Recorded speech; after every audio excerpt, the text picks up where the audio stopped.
Politeknik Indonesia Venezuela, Prodi Teknologi Produksi Benih dan Pakan Ikan, semester 3.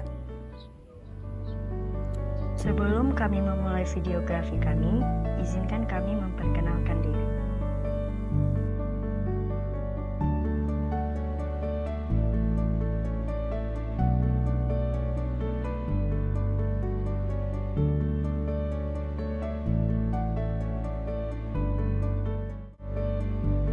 Di sini kami akan menjelaskan tentang perkembangbiakan lobster air tawar capit merah atau Chaerax quadricerinatus.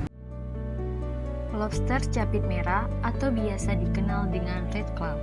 Lobster capit merah ini berasal dari negara Australia, yaitu di daerah Queensland Utara.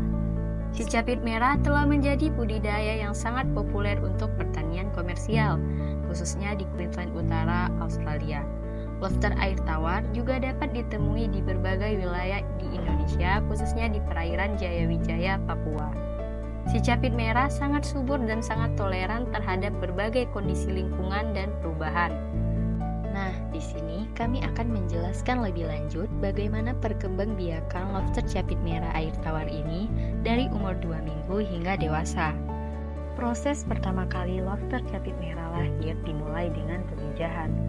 Setelah lobster betina matang secara seksual, ia akan mencari lobster jantan untuk kawin. Setelah pembuahan, telur yang fertil akan diinkubasi di bawah abdomen betina. Setelah 2 minggu, telur akan menetas menjadi larva nukleus yang memiliki ukuran sangat kecil, sekitar 2 sampai dengan 3 mm. Untuk nutrisi sendiri, larva mengandalkan makanan mikroskopis seperti fitoplankton. Kemudian, ketika umur 1 bulan, ia mulai memasuki fase metamorfosis. Perkembangan larva berubah menjadi juvenil yang berukuran sekitar 5 sampai dengan 10 mm. Setelah berumur 2 bulan, ukuran si lobster sudah mencapai 1 sampai dengan 2 cm, yang penampilan fisik mulai jelas, termasuk bentuk capit yang lebih menonjol. Ketika berumur 3 bulan, ia telah memasuki tahap juvenil lanjut, yang berukuran sekitar 3 sampai dengan 5 cm yang mengalami beberapa kali molting, memperbesar ukuran dan ciri fisik. Kemudian, setelah memasuki umur 4 sampai dengan 6 bulan, barulah si lobster sudah mendekati dewasa yang berukuran sekitar 5 sampai dengan 8 cm, yang biasanya memiliki ciri-ciri capit lebih besar dan warna tubuh lebih cerah. Setelah umur 6 bulan hingga 1 tahun, barulah lobster memasuki tahap dewasa yang berukuran sekitar 10 sampai dengan 15 cm yang terus mengalami molting dan reproduksi. Nah, jadi proses molting pada lobster air tawar adalah proses pergantian kulit yang terjadi secara periodik. Beberapa hal yang perlu diketahui tentang proses molting pada lobster air tawar adalah lobster air tawar akan mengalami pergantian kulit hingga puluhan kali selama siklus hidupnya. Kemudian, pergantian kulit pertama kali terjadi pada usia 2 sampai dengan 3 minggu. Kemudian, frekuensi molting tergantung pada umur, jumlah, dan kualitas makanan yang dikonsumsi.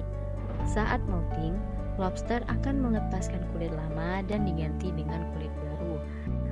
Lobster air tawar memiliki frekuensi molting yang masih tinggi, sehingga perlu adanya shelter sebagai tempat berlindung setelah molting. Ada beberapa liang perlindungan yang berasal dari bahan yang berbeda, tapi di kesempatan kali ini kami menggunakan pipa sebagai tempat berlindung lobster capit merah setelah molting. Liang perlindungan yang umum digunakan adalah potongan pipa paralon.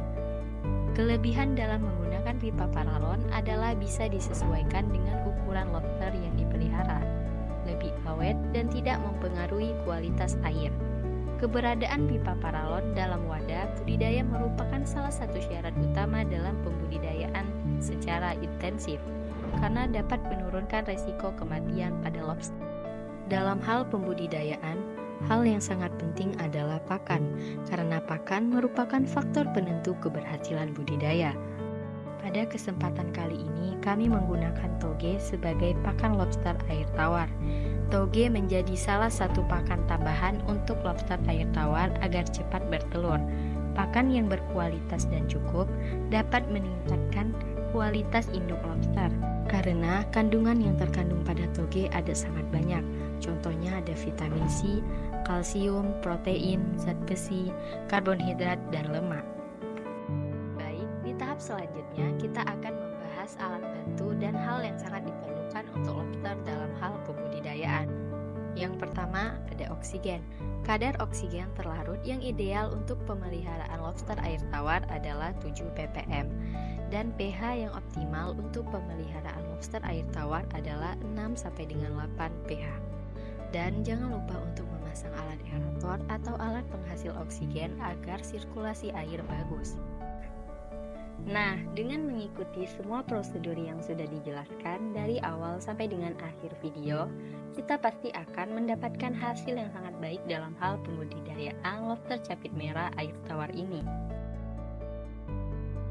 Kesimpulan yang dapat kita ambil dari videografi ini adalah bahwa pengembang biakan lobster capit merah air tawar ini meliputi pentingnya kondisi lingkungan yang optimal, pakan berkualitas, serta perawatan larva yang tepat. Proses pemijahan harus dikelola dengan baik sehingga dapat menghasilkan usaha budidaya yang menguntungkan. Sekian videografi dari kami. Terima kasih. Paham.